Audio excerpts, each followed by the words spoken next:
Oh, Hello. Bob. Contact with with Earth. Here, what are you doing? Okay, very good. We've gotten together. There's got to be a song in there someplace. Okay. Okay, very good. Well, we were going crazy here, and I don't know if it was your end or my end, but that's okay. I honestly think it was neither of our end. I think it was the Blog Talk Radio. It's all It their was fault. God. The blog God. Yeah. Yeah. So, okay, so what are we doing? Are we going to go on the air this week, or what's happening? Are we set? We're live right now. Okay, good. For Right. the folks that are listening, we have no idea what's going on this side. We had the electronic wizards are fooling with us or something. So now we're contact. Let's go from there. We'll make like nothing ever happened and start over again. Sounds good Okay. to me. So man. hey, good evening. I'm just glad to be here.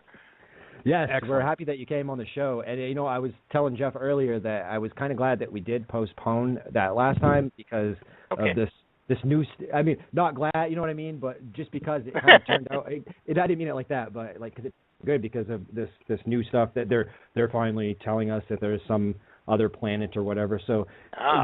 Yeah, so I guess we. However, we got to be careful with that. But so agree.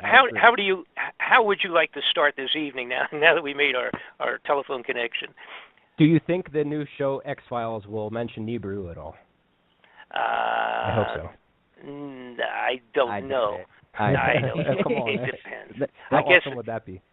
Well, eventually somebody's got to mention it. That's the problem. Yeah. Now, listen. Let me. I don't know how many of your listeners do or do not know who I am. I don't know whether I should give this kind of a little bit of an update, particularly for those who are saying, "Who is Bob Fletcher?" Anyhow. Yes, please, yes. Okay, and then we can kind of go on from there. And of course, for the people that are wondering what we're talking about, I had, of course, done actually a year ago released a DVD expose on the discovery of Planet X. But let me give those folks who don't know who I am, kind of give them a brief update because otherwise it would take a month on the air to do a real good on my background. Sure. So I have to pass. So we pretend you've already had 29 days of it on the air.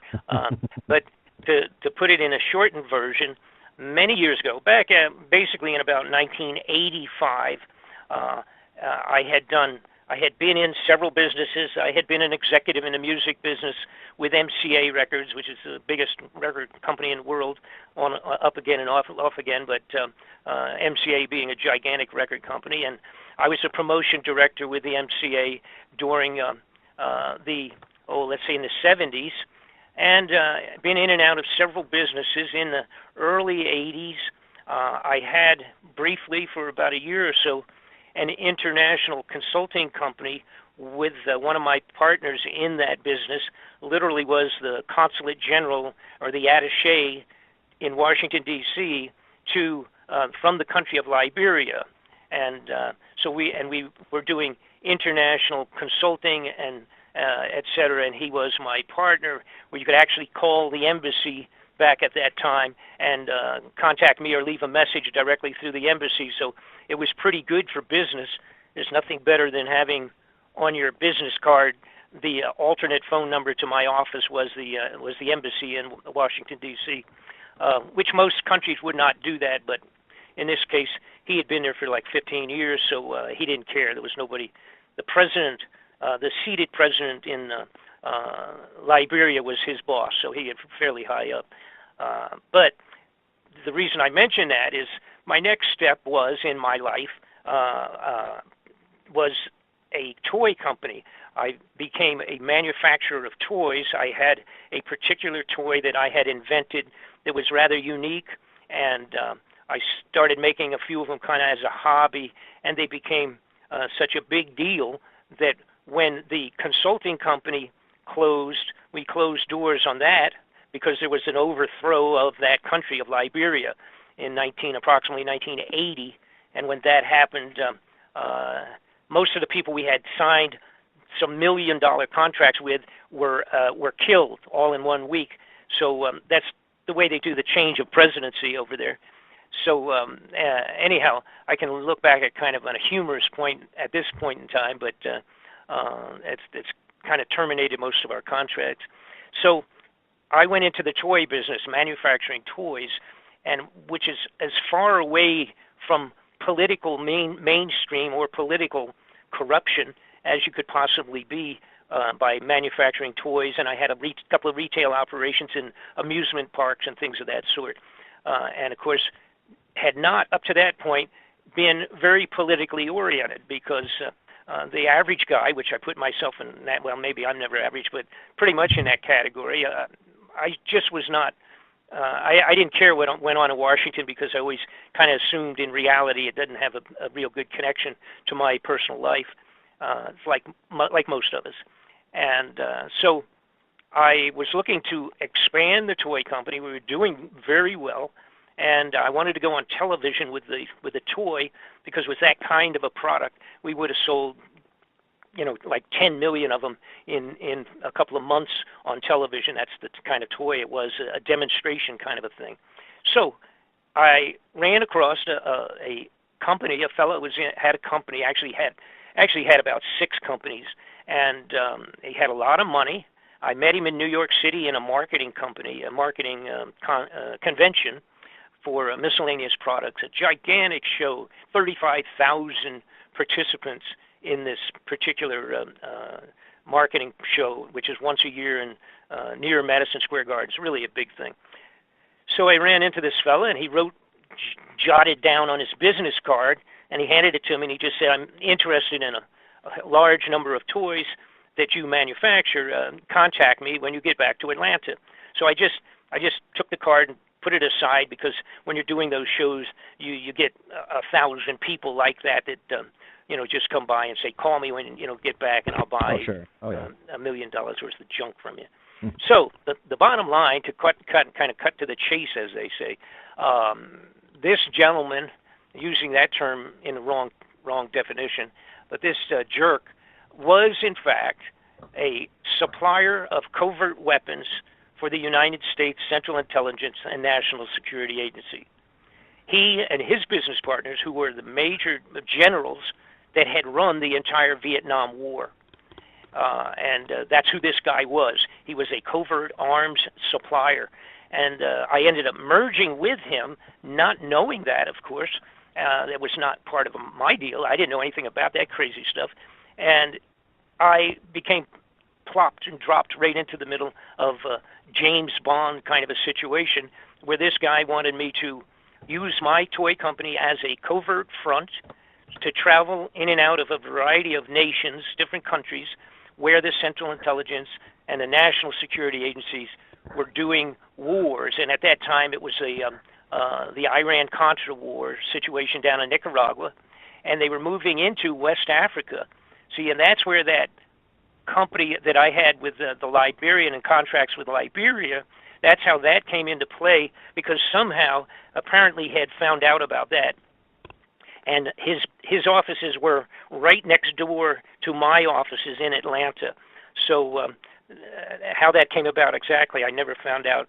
But that was the bottom line, was that he came and finally said, when I asked him, because I was meeting major generals, these big, very heavy-duty 4-star generals coming in and out of my toy company, which is a little unique, and these people were speaking in foreign languages, and they were selling, supplying the Hellfire missiles out of my toy factory in Atlanta, Georgia. Now, I don't mean that we never physically had missiles on the floor in the toy company, but nonetheless, the operations, the meetings, and the sales, and all of that, the agreements and contracts were all going through the company right there. Oh, wow. So it's kind of mind-boggling. And again, it's a wonderful story, the whole story of that, and how I ended up getting into chasing corrupted people in government. That was the root of the entire thing. Because what happened was, of course, I had already contracted with him. I merged my company, moved it in under his roof, and then a few months later was when I found out the bottom line of what was going on. And of course, he wanted me, he said, get your passport in order, because in a week or two, I want you to get out of here. You've got to go to, I think it was Angola, another, West African nation, and to put together some contractual agreements and stuff like that. So, and of course, I said, he said, you'll make more money than the president. He said, and you never have to pay taxes again, or any of that stuff. We just don't bother with it, and so I just said, no, I'm not going to do that. I said, I'm going to get killed if I do that. What? This is crazy. What are you talking about? I'm not a Central Intelligence Agent. I've never even been anything in that category, close to it. I wouldn't know what I was doing. I guess I could do it. It's just functioning as an informational courier between the United States government, these guys, and by the way, these people were. When I confronted him and I said, what is it that's going on here? I said, what's with the military guys and the generals and the telephone calls, foreign languages, and faxes coming in at that time that we didn't have email.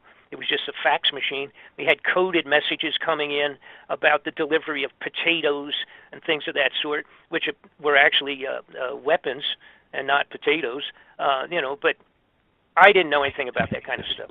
Right. So I backed off, and then when I started pursuing, I had a good friend, had been a lawyer for many years, had been a family friend, and I got with her right away, and I said, hey, you know that great deal that I got into a couple months ago?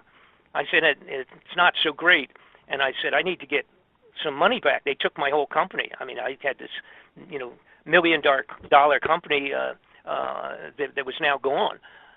So I was making 40, 50,000, whatever it was, coming through our just the toy stores in the Six Flags amusement park. So the bottom line was, when we started moving forward with the potential of doing a simple legal action, a fraudulent contract, and they had plenty of money. They should have just paid me my money back and been done with it.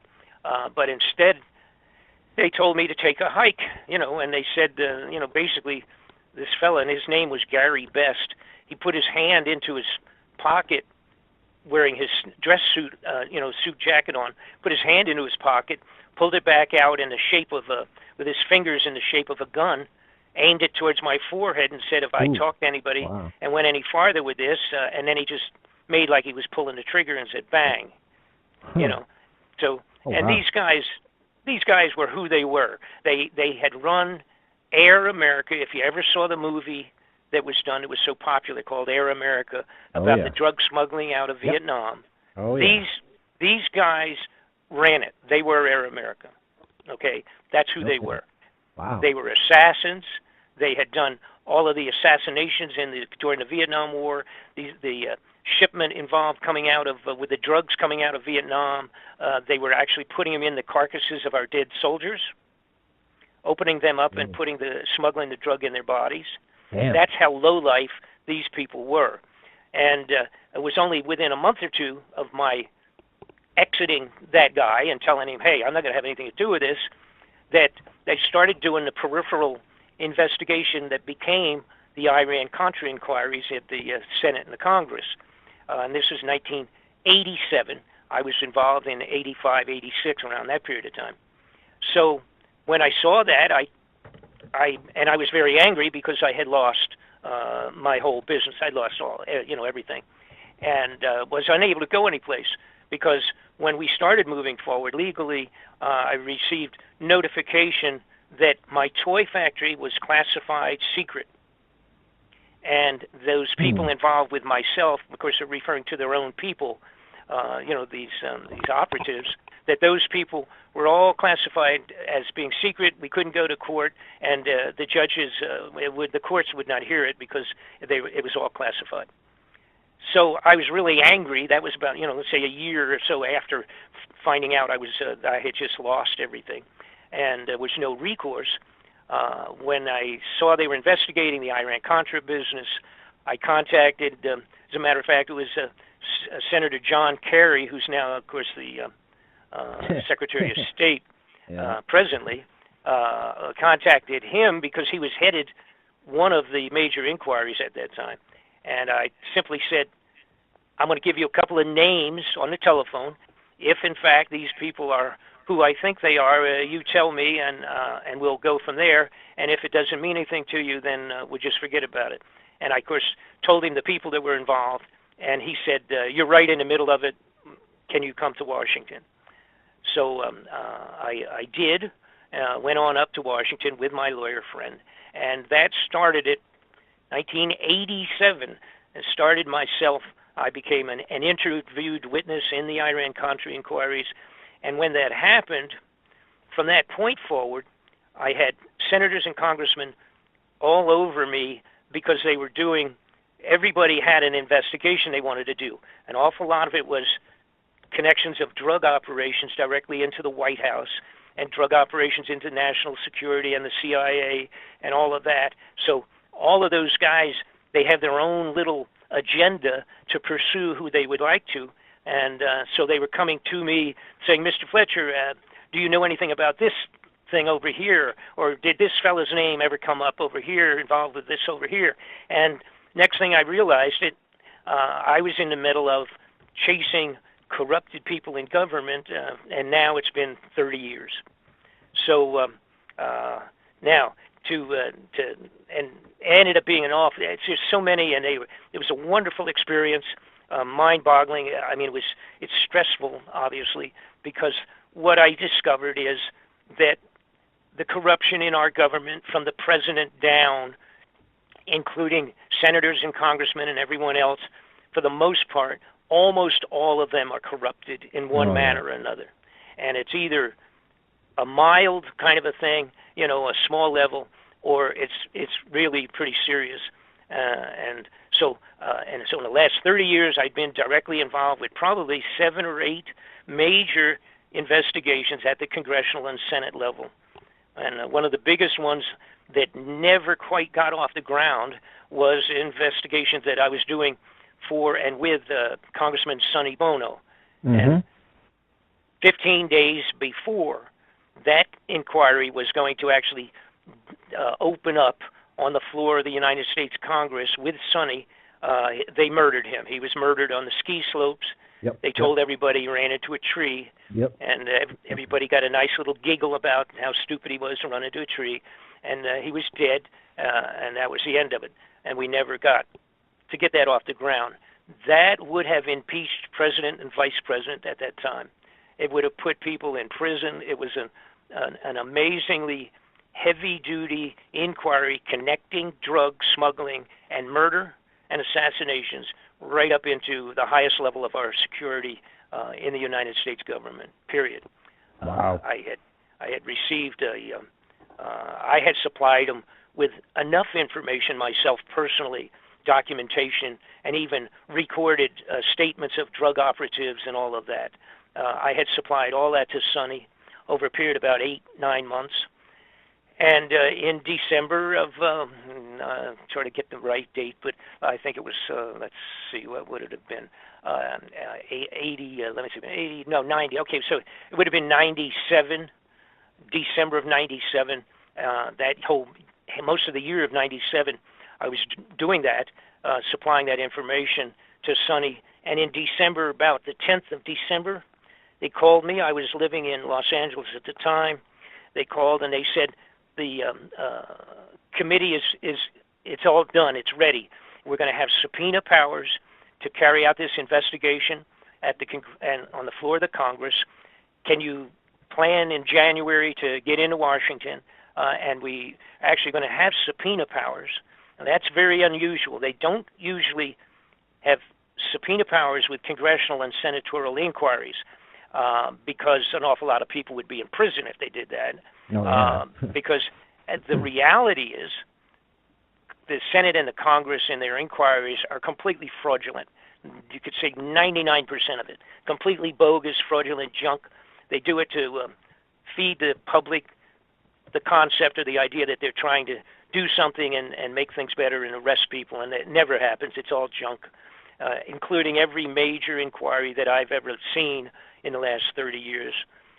They even had specific senators and congressmen and lawyers that they would bring in specifically to help or assist or oversight. Usually they would call on the chairman of the inquiry and it was 2 or 3 particular guys that were completely fraudulent, and they were brought in just to shut them down and to dance around in circles and, instead of doing anything serious. So December, middle of the month of December, they called. I said yes, and I was elated. I was so glad. We were going to knock some people's brains out with a serious investigation. Sonny was completely livid as to the amount of corruption that he had seen once he became a congressman. He couldn't believe it. Couldn't even sleep at night. It made him crazy. For people that don't remember, during the inquiry for the Waco church that burned back, it was burned down by the government. Yep. Sonny was on that committee and literally physically broke into tears when he heard the testimony about how we killed the children coming out of the church, set it on fire, and when they ran out, they were shooting them.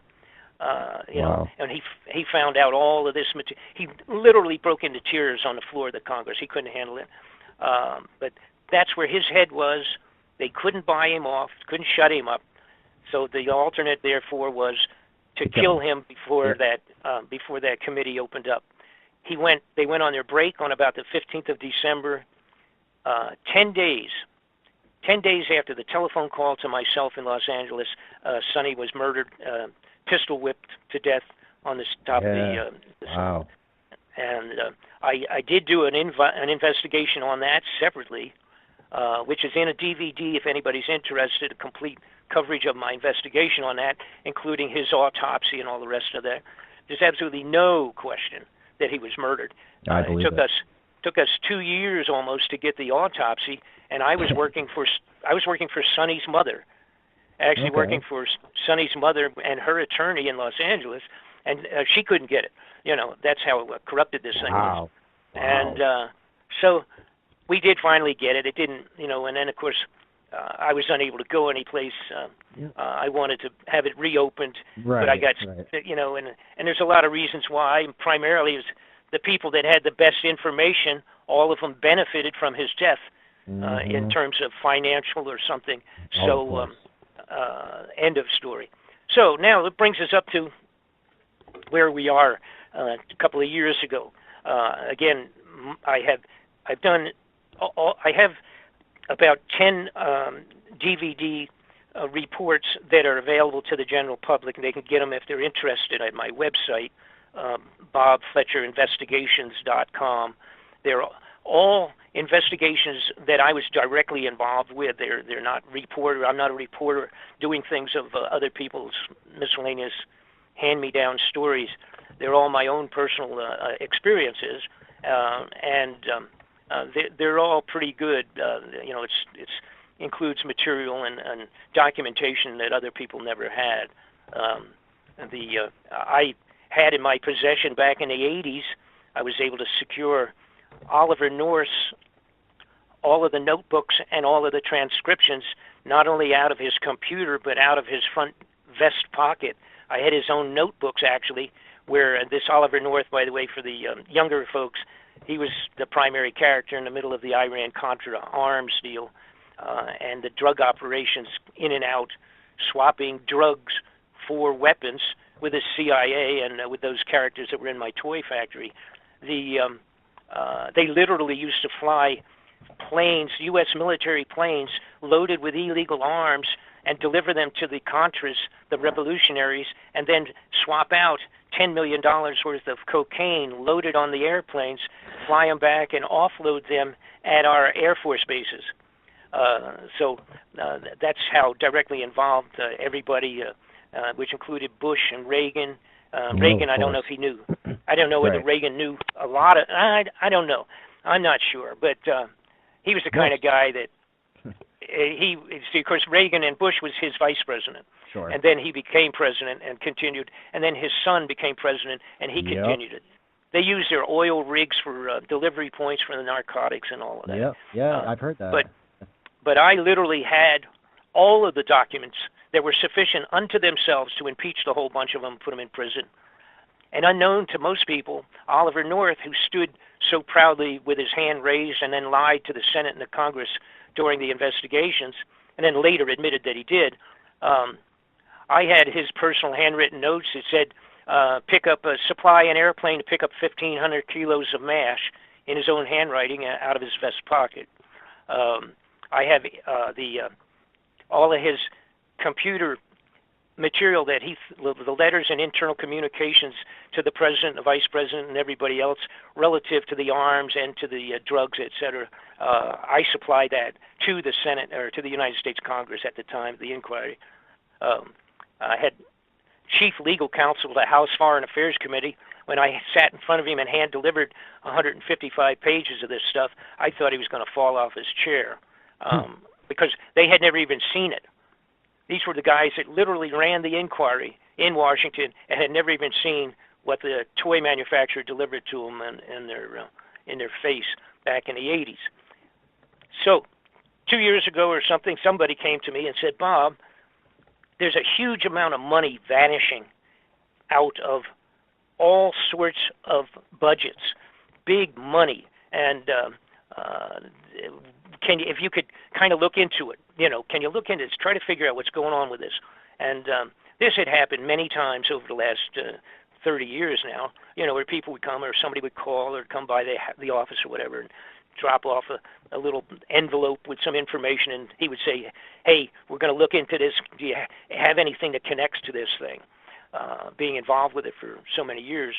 And so I said, well, sure, I'll look into it. I'm kind of I'm getting old at this point in time. Now I'm 75. And so at this time, I'm kind of been away from an awful lot of the people that were some of my best insiders are dead now. And half of them are natural deaths, and the other half expedited Central Intelligence operations to terminate them. But I said, sure, what are we talking about? And they said, billions of dollars. And, I said, billions? And then they said, well, even trillions of dollars. And I said, well, wait a minute. You can't even you can't money launder $1 trillion. How do you do that? I mean, I was used to, and some of those people that I'm talking about, we're used to chasing down something where some congressman's doing got advanced stock information and rip something, or maybe it's $1 million because they wanted a new house in Tahiti or something, and so that was a typical thing that we're used to looking into.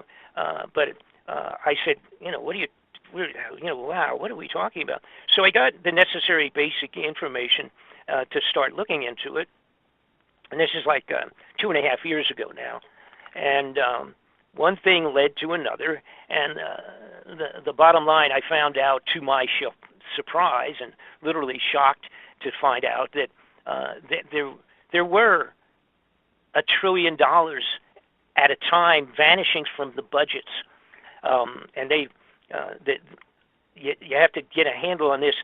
We have a handful of budgets. You had the legitimate budgeting for government operations, which are supposedly agreed upon by the Congress and the Senate. They never read that stuff. Sometimes you're talking about a 4,000-page budgeting layout for, so any time a congressman said, I went over all of it, went before I voted, that's baloney. I mean, it's almost, it's laughable, and it is ridiculous. It is. They say, oh, we carefully went over it, get out of here. That's a joke. So, but you have the budget that theoretically is there year in and year out, and they vote on it and change it and update it and all that, and usually try to put little things into it where they ripped off a couple million to go into their district so they can get elected again next year to build a library for blind people or something like that. Some of the projects that they do are absolutely ridiculous, like investigating why rats and mice can't see good on a foggy afternoon or something like that. You can't imagine the money that goes into different districts under a congressional person's name or a senator's name in their area for stupid, moronic, unbelievable things. $1 million here, $2 million here, $3 million there. And then if you look closely at it, you'll find out his cousin is a guy that's running some company someplace, and he needed a $10 million financial assistance, and that's what it amounts to being. Stuff like that. All right, but that's not a big deal. But what was going on was they had black budgets that are interesting. Yeah, well, what's interesting is, first you have regular standard budgets, okay, and they steal out of that. That's pretty easy. Then they have black budgets that, in the most case, a lot of congressmen and senators are not cleared for secret at all, or top secret, that's for sure. They're just not cleared to even see it, so they don't even know what they're saying okay to. And they have these carte blanche things like $2 billion for a particular aircraft development program, and they don't even know what it is, but they sign off because otherwise, they're going to make somebody angry, so they don't do it. They'll just go ahead and sign off on these. And we have to remember, too, that what I just said, that is that the senators and congressmen, very few of them are at the top secret cleared level, period. End of story. So that they don't know. An awful lot of them do not even know what I know, and that's only because I had people for so many years that would tell me, they not supposed to, but they did, and told me about things, and so I actually knew more and had more information than many of the senators and congressmen. Then they have budgets that are not just secret, but then they have the top secret, and then they have above top secret, and so they have this giant amount of money that nobody knows anything about going someplace, and that's on a regular basis. So what I found out when I building something.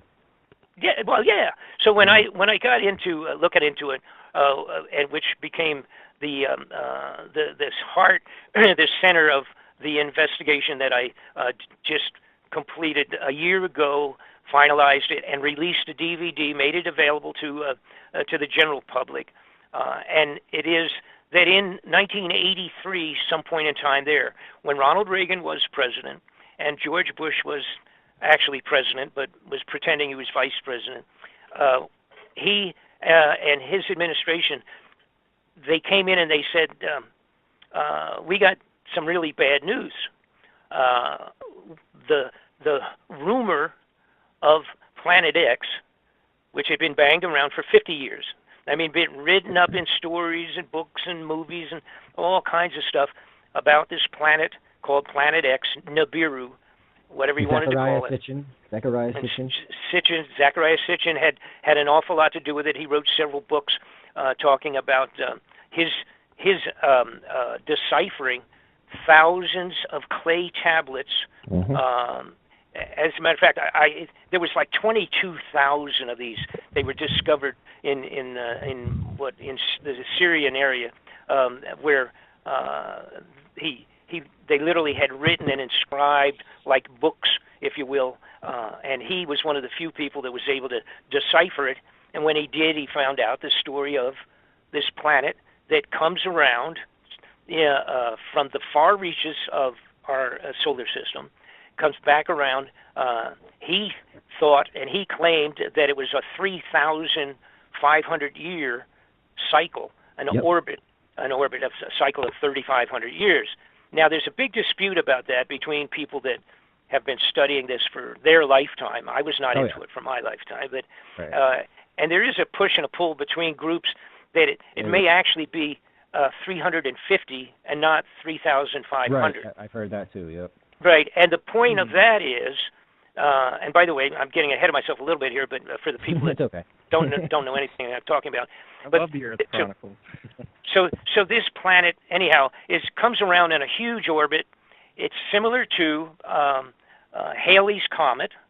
Halley's Comet, which everybody knows about, comes around every 75 years. Now that you can set your calendar and give or take a day or two, 75 years, Halley's Comet will be back around again. And it comes around, goes around the sun, and circles back off into, again, in that case, it's a 75-year orbit. And this one, the Nibiru Planet X, had been written up to being and analyzed and calculated, et cetera, by many people, to be on a 3,500. Now, it may be a 350 year, all right? And if it was a 350 year, that meant physically that it would have actually passed around the sun and back out 10 times during a 3,500 year period. So, and since 350 years ago, right now, we still, we don't have real good records. There were no films or news reporters. Well, that's maybe a good thing. But either one of them could be right, is what I'm saying. And the idea was that a 3,500 year, it's just a matter of adding a zero during translations. So if you're doing translation with information from antiquity, of ancient history, going back to the time of the Bible even, the point is that they did not use zeros.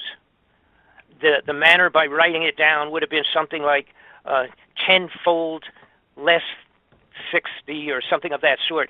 They weren't using zeros in the regular writing down of numbers. So this very easily can be an error of whether it's 3,000 or it's 300. So that's so you understand where that came from. They call that a shar, right? Every 3,600 or 3,500 years is a shar. But here's the point. It could have been coming every 350, and we don't have any better reason to know that that's negative or positive. All right, so we don't know which one's right. From the 12th planet, it's 3,500, and I liked how Zacharias Stishon, he said that life on another planet would be timed to that planet. So the life that was living there, 3,500 years for us would be 1 year to them. Mm-hmm. Well, see, and that's a different thing too. I mean, so that's another whole separate thing. But it can actually simply be the fact that during the period of time that he was writing about, the zero was not a simple circular figure on numbers, and that it wasn't brought in, I don't think, until the time of the Roman Empire or something in that period of time. You see, when they started using zeros, and so the mistake is very easy. So we'll move past that. The bottom line for us, and let me get back to Reagan Bush. What happened in '83 was the first time they had one good, real big signaling telescope that was sent out to outer space. And when they sent it out, they came back and they said, uh-oh, it looks like this thing is there. And if it's coming back, they're doing the calculations, and they said, this thing's going to be in another 20, 30 years. All right? This was 1983. All right? So anyhow, they did the calculations, et cetera, and they said, we are in serious jeopardy.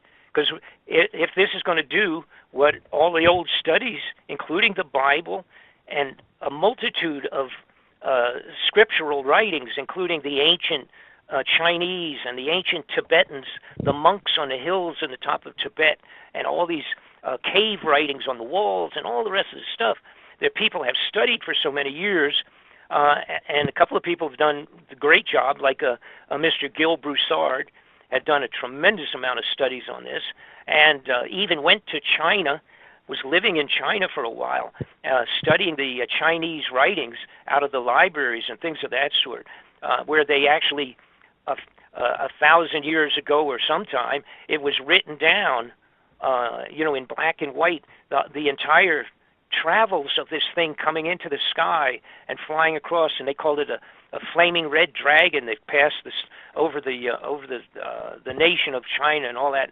So they had all these writings, and it's in the Bible like crazy, and it's called the wormwood, and et cetera. It's in the biblical revelations, describes exactly the events that were described when this came around back in biblical times. So, it's not, it used to be joked about because nobody could see it. And then, of course, the realization is that it's an infrared planet. It's something that you can't see. It doesn't put out its own light, so we won't see it until it gets coming in close enough to pick up our own sunlight.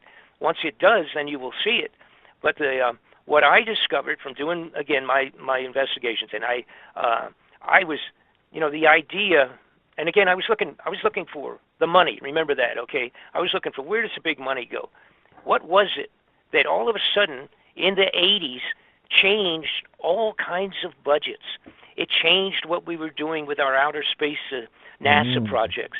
It changed. They started talking about doing that Star Wars, Remember the Star Wars thing with Reagan, and it was going to Mm-hmm. set up this ability to put satellites out all over, and they could pick up the launching of missiles coming towards us, and we'd be able to find them and shoot them down real quick and all that, and how great that would be.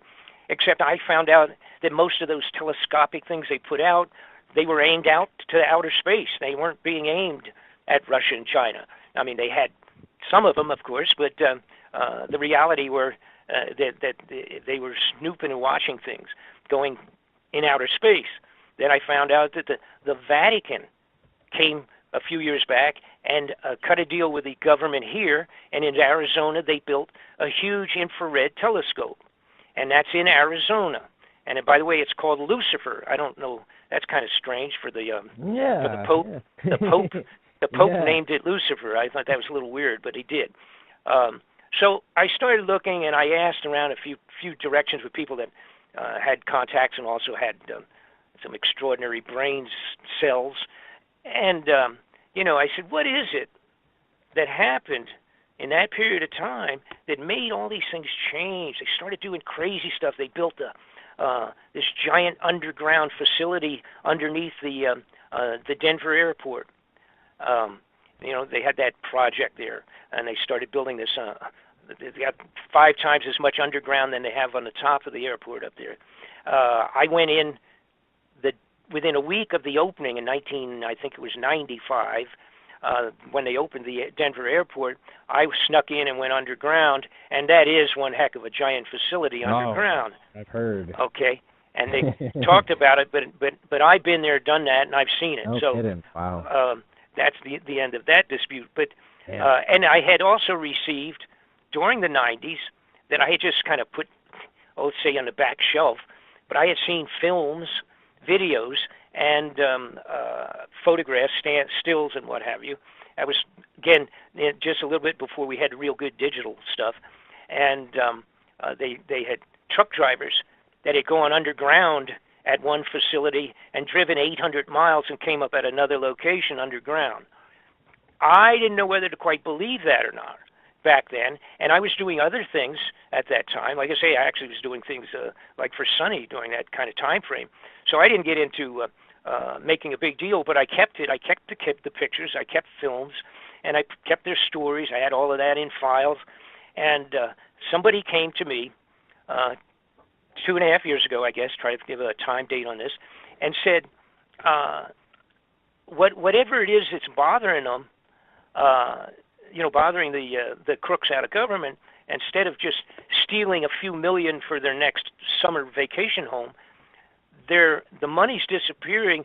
But have you realized do you know about all the underground facilities? And it was a military guy that had seen some of them.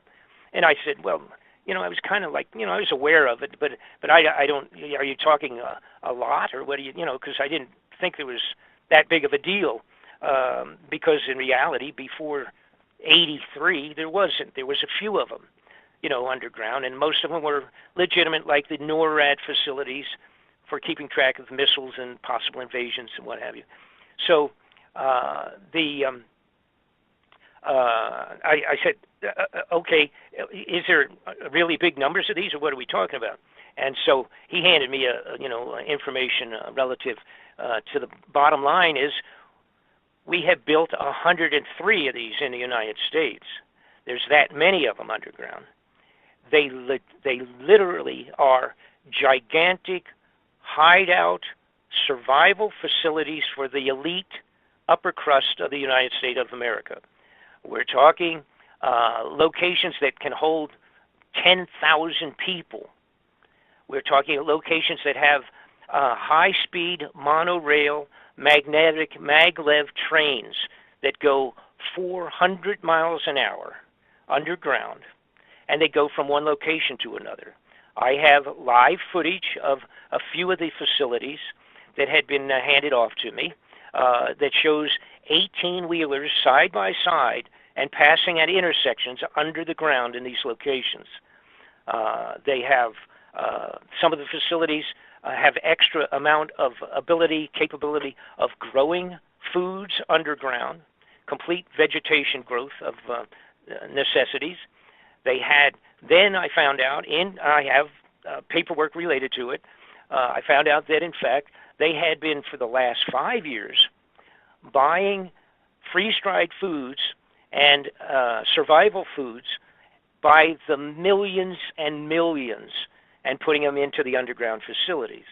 And with a time frame to have most of it done by 2012, 2014, the delivery of the foods. We actually have FEMA paperwork that shows their inquiry with some of the bigger companies and asking them how many tons of this food or that food could be supplied in a short period of time upon request, et cetera, et cetera. For the last 5 years, there has been a shortage of survival foods to go into the regular retail outlets above ground for the public consumers. They have had a shortage. The big companies have not even been able to get the orders that they wanted, such as Walmart, not being able to get as much to sell to their people in their stores because the government had taken all of the advanced contract for delivery on the freeze-dried survival foods. So that's what they had been, where all the money had been disappearing. And Donald Rumsfeld, who was the head of the Defense Department, sat down in front of one of the congressional inquiries that I'm referring to back. As a matter of fact, this was in 2001. Let me think. Yeah, 2001. He sat before the Congress on an inquiry on disappearance of some monies, and he said the Defense Department in the last few years has been unable to account for $2.3 trillion. And he told the United States Congress about that. All right? When he told it to them was the day before the 9/11 Twin Towers attack on the World Trade Center. Wow. The day before. Now, what also happened, all of the paperwork that would have supported that information was destroyed on that day because of the explosion that took place at the Pentagon.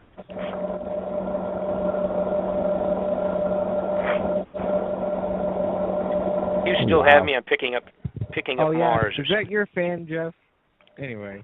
Okay, anyhow, so as long as we're still going. So the bottom line was, here's Donald Rumsfeld, the head of the Defense Department, admitting, of course, he's part of the program. He's a bad guy.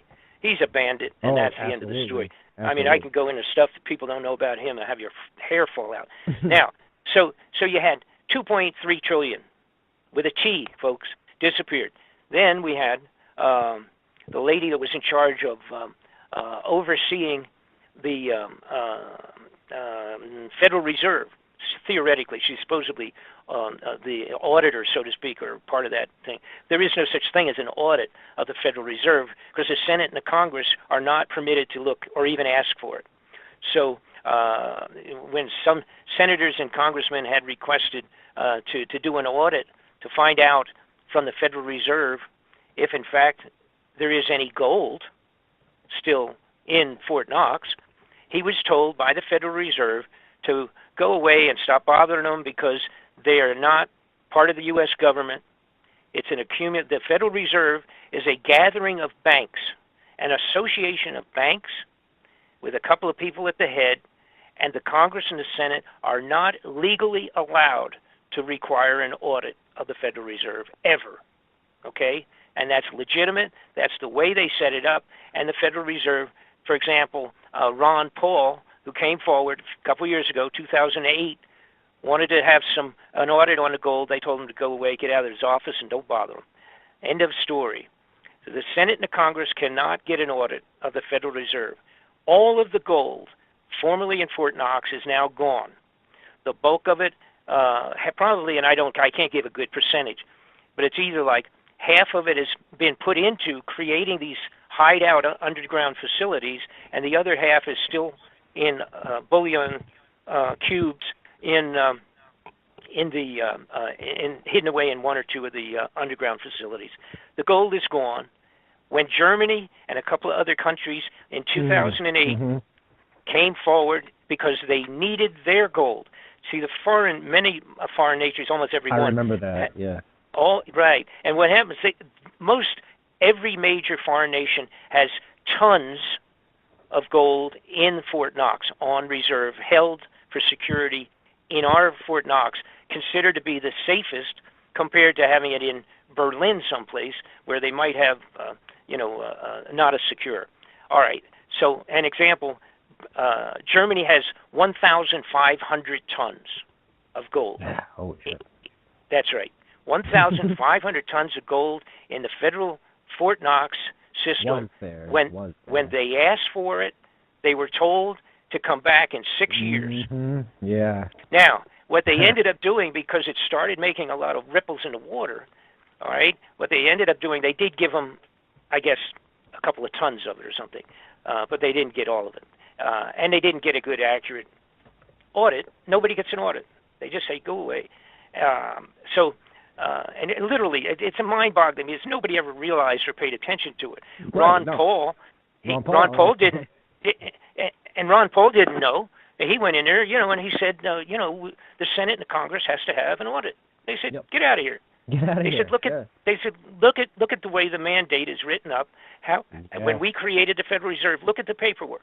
And he did. Right, and they were right. So end of story. So what do we have? We have trillions and billions over the last 20 years been slithering out the back door someplace. There's so much, it's mind-boggling. Something like in the Federal Reserve, by the way, who spins money off to foreign banks and gold off to foreign banks to kind of stabilize the world money situation. That is part of what they do. Of course, whether it's done legally or not, we have no idea because they don't do an audit. Okay, but the bottom line was this lady who I started to mention a few minutes ago was at the auditing position, so to speak. She came forward to the Senate and the Congress and answering questions, and one of the congressmen said, "We understand that there's $9 trillion that you don't know where it is. Is that where is that true? Right. And she sat and I had this on film. She literally sat there and kind of said, "Well, we're just not sure exactly where it went. That is a right figure. It was like 9.2 or something trillion." She says it's going to foreign banks, but I couldn't tell you right now which banks have it. Okay, so there's another 9 trillion.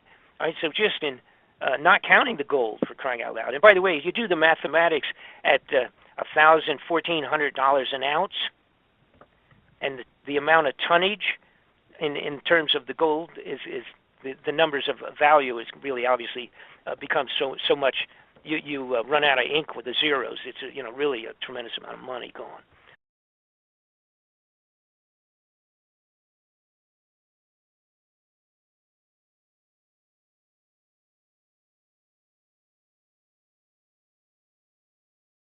Oh. Hello, Bob. Contact with with Earth. Here, what are you doing? Okay, very good. We've gotten together. There's got to be a song in there someplace. Okay, very good. Well, we were going crazy here, and I don't know if it was your end or my end, but that's okay. I honestly think it was neither of our end. I think it was the Blog Talk Radio. It's all their fault. God. The blog God. Yeah. Okay, so what are we doing? Are we going to go on the air this week, or what's happening? Are we set?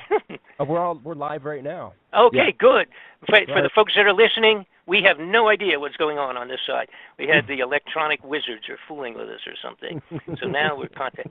Let's go from there. We'll make like nothing ever happened and start over again. Sounds good to me. So, hey, good evening. I'm just glad to be here. Yes, excellent. We're happy that you came on the show. And, I was telling Jeff earlier that I was kind of glad that we did postpone that last time because of this new, not glad, you know what I mean, but just because it kind of turned out, I didn't mean it like that, but cause it's good because of this new stuff that they're finally telling us that there's some other planet or whatever. So, yeah, so I guess we. However, we got to be careful with that. But how would you like to start this evening now that we made our telephone connection? Do you think the new show X-Files will mention Nibiru at all? I hope so. I don't know. I don't know. Come on. It depends. How awesome would that be? Well, eventually somebody's got to mention it. That's the problem. Oh, yeah. Now, listen. Let me. I don't know how many of your listeners do or do not know who I am. I don't know whether I should give this kind of a little bit of an update, particularly for those who are saying, "Who is Bob Fletcher?" Anyhow. Yes, please, yes. Okay, and then we can kind of go on from there. And of course, for the people that are wondering what we're talking about, I had, of course, done actually a year ago released a DVD expose on the discovery of Planet X. But let me give those folks who don't know who I am, kind of give them a brief update, because otherwise it would take a month on the air to do a real good on my background. Sure. So I have to pass over. Pretend you've already had 29 days of it on the air. But to put it in a shortened version, many years ago, back basically in about 1985, I had been in several businesses. I had been an executive in the music business with MCA Records, which is the biggest record company in the world, on up again and off again, but MCA being a gigantic record company. And I was a promotion director with the MCA during let's say in the 70s, and been in and out of several businesses in the early 80s. I had briefly for about a year or so an international consulting company with one of my partners in that business, literally was the consulate general or the attaché in Washington, D.C. to from the country of Liberia. And so we were doing international consulting and et cetera, and he was my partner, where you could actually call the embassy back at that time and contact me or leave a message directly through the embassy. So it was pretty good for business. There's nothing better than having on your business card the alternate phone number to my office was the embassy in Washington, D.C., which most countries would not do that, but in this case, he had been there for like 15 years, so he didn't care. There was nobody. The president, the seated president in Liberia was his boss, so he had fairly high up. But the reason I mention that is my next step was in my life was a toy company. I became a manufacturer of toys. I had a particular toy that I had invented that was rather unique, and I started making a few of them kind of as a hobby, and they became such a big deal that when the consulting company closed, we closed doors on that because there was an overthrow of that country of Liberia in approximately 1980, and when that happened, most of the people we had signed some $1 million contracts with were killed all in 1 week. So that's the way they do the change of presidency over there. So anyhow, I can look back at kind of on a humorous point at this point in time, but it's kind of terminated most of our contracts. So I went into the toy business, manufacturing toys, and which is as far away from political mainstream or political corruption as you could possibly be by manufacturing toys. And I had a couple of retail operations in amusement parks and things of that sort. And of course, had not up to that point been very politically oriented, because the average guy, which I put myself in that, well, maybe I'm never average, but pretty much in that category, I just was not, I didn't care what went on in Washington, because I always kind of assumed in reality it didn't have a real good connection to my personal life, like most of us. And so I was looking to expand the toy company. We were doing very well, and I wanted to go on television with the toy, because with that kind of a product, we would have sold, like 10 million of them in a couple of months on television. That's the kind of toy it was, a demonstration kind of a thing. So I ran across a company. A fellow had a company, actually had about 6 companies, and he had a lot of money. I met him in New York City in a marketing company, a marketing convention for miscellaneous products, a gigantic show, 35,000 participants in this particular marketing show, which is once a year in near Madison Square Garden. It's really a big thing. So I ran into this fella, and he jotted down on his business card, and he handed it to me, and he just said, I'm interested in a large number of toys that you manufacture. Contact me when you get back to Atlanta. So I just took the card and put it aside, because when you're doing those shows, you get 1,000 people like that just come by and say, call me when get back, and I'll buy $1 million worth of junk from you. Mm-hmm. So the bottom line, to cut to the chase, as they say, this gentleman, using that term in the wrong definition, but this jerk was in fact a supplier of covert weapons for the United States Central Intelligence and National Security Agency. He and his business partners, who were the major generals that had run the entire Vietnam War, and that's who this guy was. He was a covert arms supplier, and I ended up merging with him, not knowing that, of course. That was not part of my deal. I didn't know anything about that crazy stuff, and I became plopped and dropped right into the middle of James Bond kind of a situation, where this